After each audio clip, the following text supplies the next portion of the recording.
تو آپ نے ایمان کیا ہے کے جواب میں 6 چیزیں بیان کی جن کو ارکان ایمان کہا جاتا ہے کہ وہ ایمان کے رکن ہیں، پلرز ہیں اور بنیادیں ہیں۔ ایسی چیز کہ جو اتنا مضبوط انسان کو کر دیتی ہے اسلام کی اس کی عمارت کو کہ وہ کبھی ڈگمگا بھی نہیں سکتی اور اس میں کبھی کسی طرح کا کوئی کریک تک بھی نہیں پڑ سکتا۔ اور کریک سے مراد یہاں پہ میری ڈاؤٹس اور وہ شبہات ہیں جو کبھی کبھی ہمارے دلوں میں آ جاتے ہیں، اور اب تو موجودہ زمانے میں بہت زیادہ یہ ہو چکے ہیں۔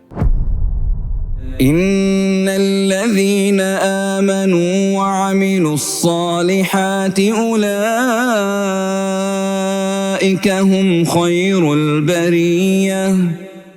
بسم اللہ الرحمن الرحیم۔ ایمانیات کے سلسلے میں ابھی ایک اور ایپیسوڈ کے ساتھ آپ کے سامنے حاضر ہیں۔ اس میں ہم یہ جانیں گے کہ ارکان ایمان اور ارکان اسلام کیا ہے۔ ارکان کہتے ہیں کسی چیز کے رکن کو، رکن کا معنی ہوتا ہے کسی چیز کا پلر، کسی چیز کی بنیاد، یا وہ چیز جس پر کسی چیز کی بنیاد کھڑی، جس پر کوئی عمارت کھڑی ہوتی ہے۔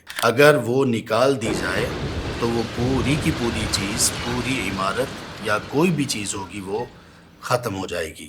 ارکان ایمان اور ارکان اسلام کیا ہیں؟ اللہ کے رسول صلی اللہ علیہ وآلہ وصحبہ وسلم سے سیدنا جبریل امین علیہ السلام نے انسانی شکل میں جب تشریف لائے، وہ صحیح مسلم کی حدیث جسے حدیث جبریل کے نام سے یاد کیا جاتا ہے، آپ کے سامنے مؤدبانہ انداز میں بیٹھے اور آپ سے سوالات کیے سکھانے کے انداز میں۔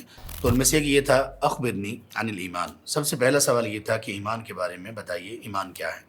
دوسرا سوال یہ تھا کہ اخبرنی عن الاسلام، اسلام کے بارے میں بتائیے، اسلام کیا ہے۔ تو آپ نے ایمان کیا ہے کے جواب میں 6 چیزیں بیان کی جن کو ارکان ایمان کہا جاتا ہے کہ وہ ایمان کے رکن ہیں، پلرز ہیں اور بنیادیں ہیں۔ اور اسلام کے جواب میں کہ اسلام کیا ہے، آپ نے 5 چیزیں بیان کی، اور یہ اسلام کے ارکان اور پلرز ہیں کہ جن پر اسلام کی دیگر تعلیمات کی بنیاد ہے۔ ارکان ایمان کیا ہیں؟ آپ صلی اللہ علیہ وسلم نے فرمایا ان تؤمن باللہ وملائکتہ وکتبہ ورسلہ والیوم الآخر والقدر خیرہ وشرہ۔ آپ علیہ السلام نے فرمایا کہ ایمان یہ ہے کہ آپ اللہ پر ایمان رکھیں، اللہ سبحانہ وتعالیٰ کے فرشتوں پر ایمان رکھیں، نمبر 3 اللہ تبارک و تعالیٰ کی کتابوں پر ایمان رکھیں، نمبر 4 اللہ کے رسولوں پر ایمان رکھیں، نمبر 5 آخرت پر ایمان رکھیں، اور نمبر 6 تقدیر پر ایمان رکھیں۔ تقدیر اچھی ہے ہمارے اعتبار سے یا ہمارے اعتبار سے بری ہے،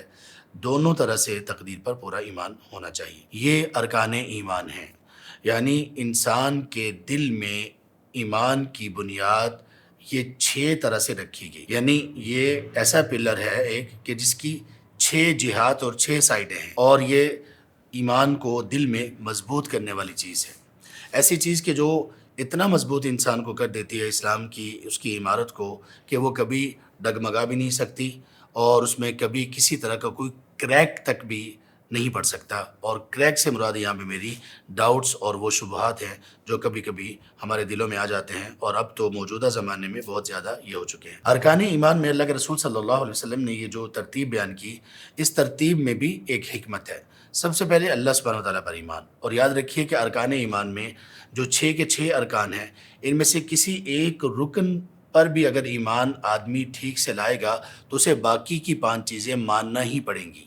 یہ انٹرا کنیکٹڈ، یعنی آپس میں پوری طرح سے منسلک ہیں یہ ایک پلر دوسرے پلر کے ساتھ، کہ اگر ایک پلر کو نکالا جائے تو سارے پلر گر جائیں گے، اور اگر ایک پلر کو مانا جائے تو سارے پلر قائم ہو جائیں گے۔ اللہ پر ایمان، اصل اللہ سبحانہ وتعالیٰ وہ ہماری زندگی کا محور ہیں، وہ اس پوری کائنات کا اللہ سبحانہ وتعالیٰ محور ہیں، خالق و مالک ہیں۔ اللہ سبحانہ وتعالیٰ نے اللہ پر ایمان کے بعد ان تؤمن باللہ وملائکتہ، اللہ تبارک و تعالیٰ کے فرشتے ہیں، ان فرشتوں کو اللہ تبارک و تعالیٰ نے کچھ تعلیمات دے کر بھیجا، کتابوں پر ایمان، وہ تعلیمات فرشتے لے کر آئے انبیاء اور رسول پر، رسولوں پر ایمان، اور ان تعلیمات کی روشنی میں کون کیسے زندگی گزارتا ہے اس کا حساب آخرت میں ہوگا، آخرت پر ایمان۔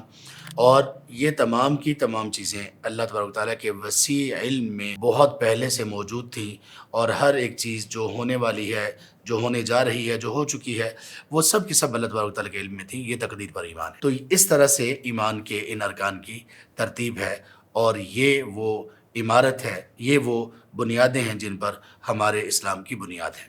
تو ان کو اچھی طرح سے سیکھ لیجیے۔ بارک اللہ فیکم۔